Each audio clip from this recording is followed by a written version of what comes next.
मेरी विधवा सास हर रात दुल्हन की तरह तैयार होती और छत वाले कमरे में चली जाती थी। मुझे हर रात छत वाले कमरे से अजीब अजीब आवाज़ें आती थी। मेरी सास का राज जानने के लिए मैं एक रात सबसे छुपकर ऊपर गई और कमरे के दरवाजे से अंदर झाँक कर देखा तो मेरी सास कुछ बच्चों से अपना मेरा नाम विशाखा है। 1 महीने पहले ही मेरी शादी हुई थी। मैं अपनी शादी से बहुत खुश हूँ क्योंकि मेरे पति संजय बहुत ही अच्छे इंसान थे। वह मुझे बहुत प्यार करते थे और मेरा बहुत ही ख्याल रखते थे। मेरे ससुराल में हम 3 ही लोग थे, मेरे पति और मेरी बेवा सास। मेरी सास बहुत ही धार्मिक प्रवृत्ति की थी, दिन भर पूजा पाठ करती रहती थी। हमारा घर महल जैसा था। छत वाले कमरे में मम्मी पूजा पाठ किया करती थी और साथ ही वह बच्चों को धार्मिक शिक्षा भी देती थी। ससुर जी के न होने के कारण उनका पहनावा एकदम ही सरल था। उनके चेहरे पर हमेशा तेज रहता था। बोलचाल में भी कभी किसी से तेज आवाज़ से बात नहीं करती थी, हमेशा सबसे मिलजुल कर रहती थी। मुझे घर में हमेशा अपना सा लगता। संजय भी मम्मी से बहुत प्यार करते थे। मैंने उन्हें कभी भी मम्मी से तेज आवाज़ में बात करते नहीं सुना। शादी के बाद ही मम्मी ने कहा था कि कुछ भी हो जाए विशाखा, तुम्हें छत वाले कमरे में नहीं जाना है। मैंने बोला ठीक है, पर मुझे मम्मी की यह बात अजीब लगी थी। एक ही घर में रहते हुए ऐसी पाबंदी क्यों? घर में तो कोई भी कहीं भी आ जा सकता है। मैंने संजय से इस बारे में बात की तो उन्होंने कहा कि माँ छत वाले कमरे में अपने पूजा पाठ में लीन रहती है, उनका ध्यान भटक जाएगा पूजा से, इसीलिए मैं खुद आज तक छत पर नहीं गया हूँ। इसीलिए तुम ज़्यादा इसके बारे में मत सोचो। मैंने बोला ठीक है। ऊपर सिर्फ बच्चों को ही जाने की अनुमति थी। वहाँ बच्चों को मम्मी धार्मिक शिक्षा दिया करती थी। बच्चों के पढ़ने की आवाज़ें नीचे तक आती थी। मेरी सास मेरे साथ कम ही समय बिताती थी। उनका ज़्यादा समय बच्चों को धार्मिक शिक्षा देने और पूजा पाठ करने में ही बीता। संजय एक आज्ञाकारी बेटे थे। उनकी बस यही उम्मीद थी कि मैं घर का ध्यान अच्छे से रखूं और मम्मी का आदर करूं, क्योंकि मेरी मम्मी ने बहुत बुरे हालातों से ज़िंदगी गुजारी थी। उन्हें बहुत सारे दुखों का सामना करना पड़ा था। मम्मी की शादी बहुत कम उम्र में ही हो गई थी और भरी जवानी में ससुर जी की मौत हो जाने के बाद संजय के कारण मम्मी ने दूसरी शादी नहीं की थी। संजय ने मुझसे कहा, तुम मुझसे वादा करो कि तुम्हारी वजह से मम्मी को कभी कोई तकलीफ नहीं होगी।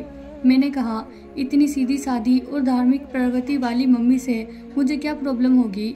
वह बच्चों को छत वाले कमरे में धार्मिक शिक्षा देती। यह बात तो मुझे बहुत अच्छी लगती है कि वह समाज कल्याण का कितना शौक रखती है। बच्चों को पढ़ाने के पैसे भी नहीं लेती थी, मगर कुछ दिनों से मुझे उनकी हरकतें ठीक नहीं लग रही थी।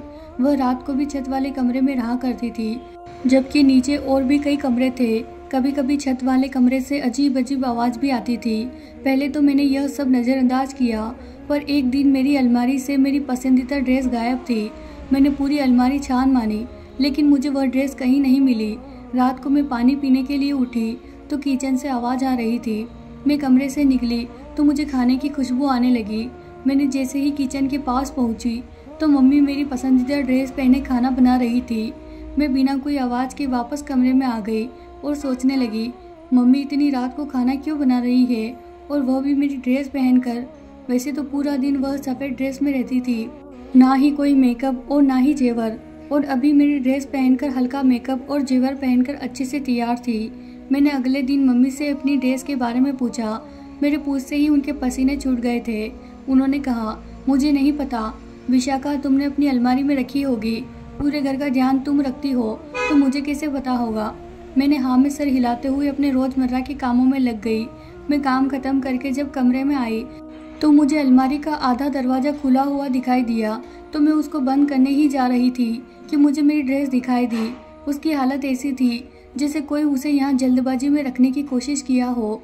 मैं समझ गई थी जब मैं किचन में काम कर रही थी तभी मम्मी ने यहाँ रखा होगा, मगर मुझे हैरत हो रही थी मम्मी ने आखिर मेरी ड्रेस पहनकर तैयार क्यों हुई। उसी रात मुझे किसी बच्चे के जोर से रोने की आवाज़ आ रही थी। मैं डर कर बैठ गई। संजय बहुत गहरी नींद में सो रहे थे। मैं कमरे से बाहर निकलकर इधर उधर देखने लगी। फिर मुझे लगा कि आवाज़ तो ऊपर के कमरे से आ रही है। अब मैं और डर गई। हमारे घर में इतनी रात को किसी बच्चे की रोने की आवाज़ कैसे आ सकती है? मैं सोचने लगी, ऊपर जाकर देखती हूँ। फिर मुझे याद आया कि मम्मी ने मेरा ऊपर जाना सख्त मना किया हुआ है, लेकिन मेरे में जानने की उत्सुकता के कारण मैं ना चाहते हुए भी मेरे कदम सीढ़ियों पर चलने लगे। मैं दबे पांव चल रही थी। मुझे डर था मम्मी या संजय मुझे ऊपर जाते हुए देख लेंगे तो बहुत गुस्सा करेंगे। मैं किसी तरह से ऊपर पहुंच गई। वहाँ के एक कमरे से बच्चे के रोने की आवाज़ से मेरे कदम आगे बढ़ते गए। उससे पहले ही मुझे संजय की आवाज़ आई। उनको लगा कि मैं किचन में पानी पीने आई हूँ, इसीलिए उन्होंने कहा, विशाखा किचन से आते वक्त मेरे लिए भी पानी लेते आना। उनकी आवाज़ सुनकर मैं दौड़ते हुए किचन में गई और पानी की बोतल लेकर अपने कमरे में चली गई। संजय को मैंने कुछ नहीं बताया क्योंकि मुझे लगा वह मुझ पर ही गुस्सा करेंगे कि तुम ऊपर क्यों गई। इसीलिए मैं चुपचाप सोने की कोशिश करने लगी, लेकिन मेरे मन में कई ख्याल थे, इसीलिए बड़ी मुश्किल से मुझे नींद आई। सुबह उठने के बाद भी मेरे मन में वही ख्याल थे, आखिर कौन होगा वह बच्चा। कहीं यहाँ पढ़ाई करने आने वाले बच्चों में से गलती से कोई बच्चा यहाँ तो नहीं रह गया था, पर ऐसा कैसे हो सकता है? अगर ऐसा होता तो ज़रूर उस बच्चे के माँ बाप ज़रूर उसकी पूछताछ करने हमारे घर आते। मैं बहुत बेचैन हो गई थी, तो मैं संजय से इस बारे में बात की। तब संजय ने जो कहा उसे सुनकर तो मैं डर गई। संजय ने कहा, माँ कभी कभी आत्माओं को वश में करने का मंत्र पढ़ती है, तब ऐसी आत्माएं कभी कभी बच्चों की आवाज़ निकालते हैं या फिर किसी और चीज़ की। इससे डरा मत करो, बस उन आवाज़ों पर ध्यान मत दिया करो। यह क्या बात है, मेरी सास तो भगवान की आराधना में अपना वक्त व्यतीत करती, अब यह आत्माओं को वश में करने का क्या मंत्र है? पहले तो यह सब अजीब लग रहा था, पर अब मुझे बहुत भी डर लग रहा था। कुछ दिन बीत गए, मुझे यूं ही कभी बच्चों के रोने की आवाज़ आती, पर मैं उसे नज़रअंदाज करके सो जाती। एक रात को फिर अजीब अजीब आवाज़ें से मेरी नींद खुली। मैंने गौर से सुना तो फिर किसी बच्चे की आवाज़ थी। मेरे मन में ख्याल आया कि आज ऊपर जाकर देख आती हूँ, आखिर ऊपर क्या चल रहा है। फिर मैंने सोचा संजय मुझ पर गुस्सा होंगे तो मेरा ऊपर ना जाना ही सही होगा, पर मुझे बहुत ही बेचैनी हो रही थी। आखिरकार मेरे से रहा नहीं गया और मैं दबी पाँव सीढ़ियों के ऊपर जाने लगी। ऊपर बहुत कमरे थे, मुझे समझ नहीं आ रहा था कि किस कमरे से आवाज़ आई है। तभी फिर से एक कमरे से फुसफुसाने की आवाज़ आने लगी। कोई बच्चा कह रहा था, मुझे छोड़ दो, मुझे जाने दो, मुझे यहाँ नहीं रहना, मुझे ये सब पसंद नहीं है, छोड़ो मुझे। मैं चुपचाप दरवाजे के हाल से अंदर झांकने लगी। आखिर जो देखा उससे मेरी रूह कांप गई। उस कमरे में से मेरी सांस एक बच्चे के साथ। हे भगवान, ये मैंने क्या देख लिया? जो मैं देख रही हूँ क्या वह सच है? मेरी सांस उस बच्चों को जबरदस्ती अपने पास खींच रही थी और उन बच्चों के हाथ बंधे हुए थे। सांस को तो अपने कपड़े का भी ध्यान नहीं था, साड़ी कहीं और पल्लू कहीं, और उनके बाल भी बिखरे हुए थे। मुझे कुछ समझ नहीं आ रहा था, क्या करूं? मेरी आंखों से आंसू बहने लगे थे। मैं कमरे में आकर सर पकड़कर बैठ गई। उस बच्चे की ऐसी हालत मुझे बर्दाश्त नहीं हो रही थी। ना जाने वह बच्चा कब से वहाँ बंद था, और मेरी सांस इतनी सीधी सादी और पवित्र होने का ढोंग करती है, और रात में उस बच्चे के साथ मुझे उन पर घिन आ रही थी, और उस बच्चे की हालत याद करके मुझे रोना आ रहा था। मैं फूट फूट कर रोने लगी। मेरे रोने की आवाज़ सुनकर संजय की नींद खुली। उन्होंने मुझे देखा और मेरी ऐसी हालत देखते ही डर कर बैठ गए और मुझसे पूछने लगे कि विशाखा, क्या हुआ है तुम्हें? मुझे समझ नहीं आ रहा था मैं संजय को क्या जवाब दूँ। जब उन्हें पता चलेगा उनकी देवी समान माँ कैसी है तो न जाने संजय के दिल पर क्या बीतेगी। इसीलिए मैंने बोला, सर में बहुत तेज़ दर्द है। संजय मुझे सर में दर्द की दवाई दिए और मेरा सर दबाने लगे। ना जाने कब मेरी आंख लग गई। सुबह जब आंख खुली तो संजय मेरे पास ही थे। मैंने उठने के लिए जैसे ही करवट बदली तो मेरे पास मेरी सास बैठी हुई थी और वह किसी मंत्र का उच्चारण कर रही थी। उनको देखते ही मेरे तन बदन में आग लग गई। मैंने उनसे कहा, आप यहाँ पर क्या कर रही हो? मेरी आवाज़ में रुकावट साफ झलक रहा था। संजय ने तुरंत ही मुझे जवाब दिया, ऐसे क्यों बात कर रही हो? माँ कब से तुम्हारे पास बैठकर मंत्र जाप कर रही है। वह तुम्हें लेकर कितनी चिंतित है। मेरी माँ के मंत्रों में काफ़ी शक्ति है, देख लेना, तुम बहुत जल्दी ठीक हो जाओगी। मैं चिल्लाकर बोली कि उनके मंत्रों में ताकत है जो दूसरों का शोषण करती है। मुझे उनको देखते ही घिन आ रही है। इनको तुम अपनी माँ समझते हो, यह बहुत ही घटिया औरत है। इतना सुनते ही संजय ने मेरी गालों पर थप्पड़ लगा दिया।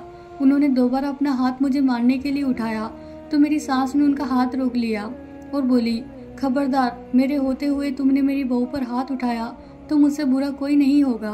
मैंने तुरंत उन्हें जवाब दिया, वैसे भी आपसे बुरा कोई हो ही नहीं सकता। संजय और मम्मी मुझे हैरत भरी नज़रों से देख रहे थे। मैंने पहली बार इतनी बदतमीजी से किसी से बात की थी। संजय ने मुझसे कहा, विशाखा, तुम्हारा दिमाग तो नहीं खराब हो गया है? तुम किस लहजे में मम्मी से बात कर रही हो? मैं अब और अपनी माँ की बेइज्जती बर्दाश्त नहीं कर सकता। और मेरी बस तुमसे एक ही मांग थी कि तुम मेरी माँ की इज्जत करोगी। जी हाँ, मैं उनकी इज्जत करती थी, पर अब और नहीं। यह मेरी नज़रों से गिर चुकी है।